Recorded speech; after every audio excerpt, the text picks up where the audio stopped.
بسم اللہ الرحمن الرحیم۔ السلام علیکم، خوش آمدید گرلز۔ میرا نام نازیہ عاطف ہے، میں آپ کی اردو کی ٹیچر ہوں۔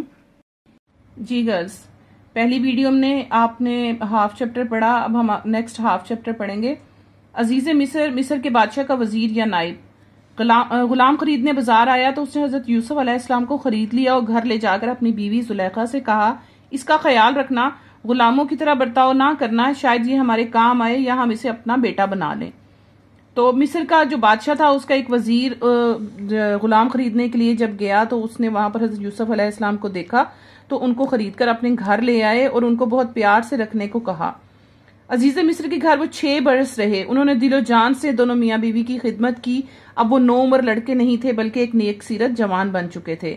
اللہ تعالیٰ نے یہاں ان پر ایک آزمائش ڈالی، لیکن انہوں نے اللہ سے پناہ مانگی اور اس آزمائش سے پاک دامن نکل آئے۔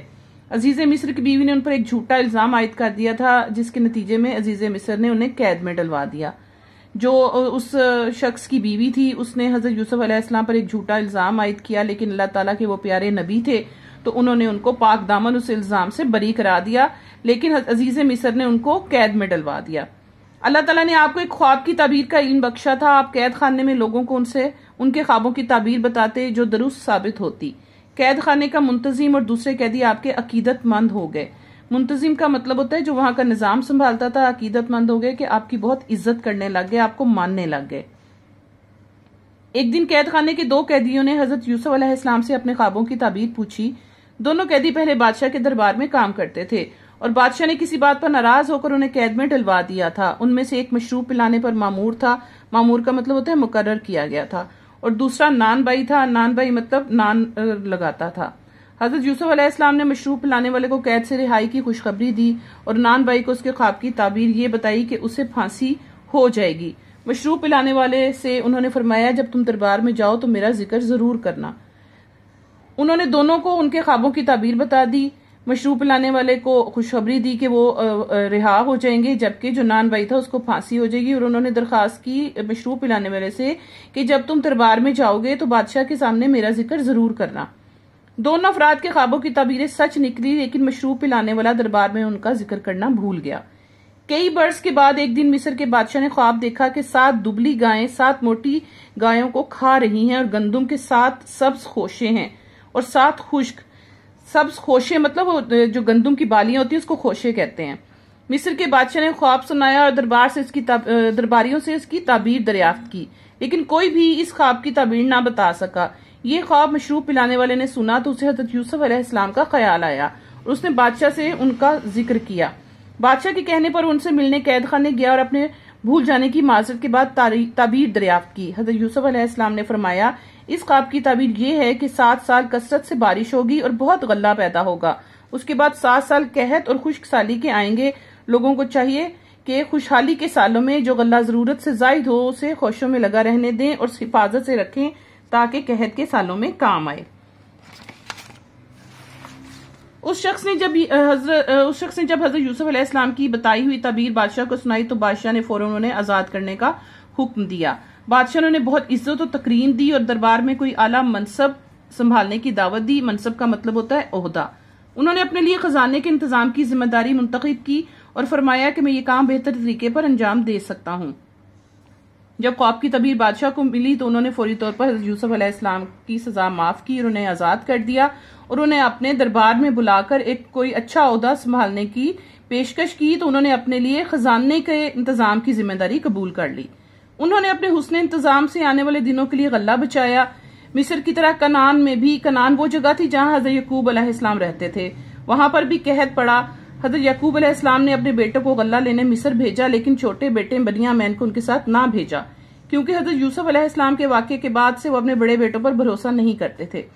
جب اس علاقے میں قحط پڑا تو حضرت یعقوب علیہ السلام نے اپنے بڑے بیٹوں کو غلہ لینے کے لیے مصر بھیجا، لیکن جو چھوٹا بھائی تھا حضرت یوسف علیہ السلام کو انہوں نے ساتھ نہ بھیجا، کیونکہ وہ اب اپنے بڑے بیٹوں پر بالکل بھی بھروسہ نہیں کرتے تھے۔ غلہ دیتے وقت حضرت یوسف علیہ السلام نے اپنے بھائیوں کو پہچان لیا، لیکن بھائی انہیں نہ پہچان سکے۔ حضرت یوسف علیہ السلام نے باتوں باتوں میں ان سے ان کے گھر والوں کے بارے میں پوچھا اور فرمایا کہ آئندہ وہ اپنے 11ویں بھائی کو بھی ساتھ لے کر آئیں۔ اگلی بار حضرت یعقوب علیہ السلام سے بہت مشکل سے اجازت لے کر وہ بنیامین کو بھی ساتھ لے آئے. وہ غلہ لے کر واپس آ رہے تھے کہ حضرت یوسف علیہ السلام کے کہنے پر بنیامین کو روک لیا گیا اور بھائیوں کے بہت اصرار پر بھی نہ چھوڑا. آخر کار انہیں بنیامین کے بغیر ہی کنعان لوٹنا پڑا. جب وہ اگلی دفعہ غلہ لینے کے لیے آئے مصر میں تو حضرت یوسف علیہ السلام نے اپنے چھوٹے بھائی کو اپنے پاس ہی روک لیا اور بڑے بھائیوں کے بہت زیادہ کہنے کے باوجود انہوں نے ان کو ساتھ نہ بھیجا. حضرت یعقوب علیہ السلام کے لیے یہ دوسرا صدمہ ناقابل برداشت تھا. حضرت یعقوب علیہ السلام پہلے سے ہی حضرت یوسف علیہ السلام کے دکھ میں تھے، تو جب چھوٹا بیٹا بھی واپس نہ آیا تو وہ اس بات کو برداشت نہ کر سکے، کیونکہ حضرت یوسف علیہ السلام کی یاد میں روتے روتے ان کی بینائی جاتی رہی تھی. حضرت یوسف کو یاد کرتے وہ اتنا روئے تھے کہ ان کو نظر آنا بند ہو چکا تھا. یہ سارے بھائی تیسری بار حضرت یوسف علیہ السلام کے پاس گئے اور اپنے والد کا حال بتایا. حضرت یوسف علیہ السلام نے فرمایا، میں یوسف ہوں اور یہ میرا بھائی بنیامین ہے. اللہ نیک کام کرنے والوں کا اجر ضائع نہیں کرتا.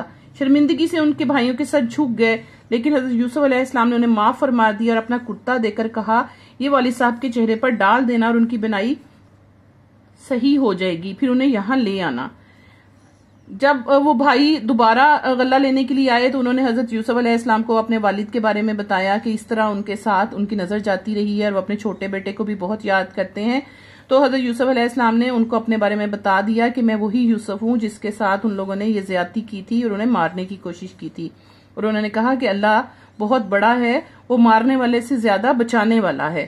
تو ان کے بھائی بہت شرمندہ ہوئے یہ ساری بات سن کے. انہوں نے حضرت یوسف نے اپنا کرتا دیا ان سے اور انہیں کہا کہ جا کر وہ میرے والد صاحب کو دے دیں اور ان کی بینائی جو ان سے یعنی ان کو نظر آنا شروع ہو جائے گا. حضرت یعقوب علیہ السلام نے کرتے کی مہک کو سونگ کر ہی فرما دیا کہ یہ میرے یوسف علیہ السلام کا کرتا ہے. آنکھوں سے لگایا تو ان کی بینائی واپس آ گئی. انہوں نے کرتے کی خوشبو سے ہی ان کو پتہ چل گیا کہ یہ حضرت یوسف علیہ السلام کا کرتا ہے. انہوں نے آنکھوں سے لگایا تو ان کو نظر آنا شروع ہو گیا. حضرت یوسف علیہ السلام کی خواہش کے مطابق پورا کنبہ مصر کی طرف روانہ ہوا. کنبہ کا مطلب ہوتا ہے خاندان، یعنی پورا خاندان مصر کی طرف چلا گیا. حضرت یوسف علیہ السلام نے شہر سے باہر نکل کر ان کا استقبال کیا. 40 سال کی جدائی کے بعد اس ملاپ نے دونوں کو بہت رلایا. دربار میں آنے کے بعد سب نے حضرت یوسف علیہ السلام کو تعظیم دی. 40 سال کے بعد وہ لوگ ملے تو وہ بہت زیادہ روئے اور واپس ان کو لے کر اپنے دربار میں آئے. حضرت یوسف علیہ السلام نے فرمایا، ابا جان، یہ میرے اس خواب کی تعبیر ہے جو میں نے پہلے دیکھا تھا. میرے پروردگار نے اسے سچ کر دکھایا اور اس نے مجھ پر بہت سے احسان کیے ہیں کہ مجھے جیل خانے سے نکالا اور اس کے بعد شیطان نے مجھ میں اور میرے بھائیوں میں فساد ڈال دیا تھا. آپ کو گاؤں سے یہاں لایا. بے شک میرا پروردگار جو چاہتا ہے تدبیر سے کرتا ہے، وہ دانا اور حکمت والا ہے. تو حضرت یوسف علیہ السلام نے اپنے والد صاحب سے کہا کہ جو خواب میں نے شروع میں دیکھا تھا یہ اسی کی تعبیر ہے کہ اللہ تعالیٰ نے مجھے اتنی عزت دی، اتنی تعظیم دی اور میرے بھائیوں اور میرے درمیان جو لڑائی ہوئی تھی اس کو میرے اللہ نے ختم فرمایا. یہ ساری کہانی سورہ یوسف میں آپ لوگوں کو ملے گی. اگر آپ ترجمے کے ساتھ سورہ یوسف پڑھیں تو یہ پورا قصہ سورہ یوسف میں موجود ہے.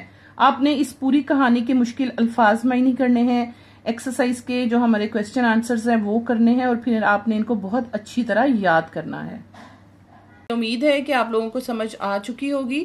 آپ نے اس کو اچھی طرح پڑھنا ہے اور یاد کرنا ہے. Okay girls, good luck. اللہ حافظ.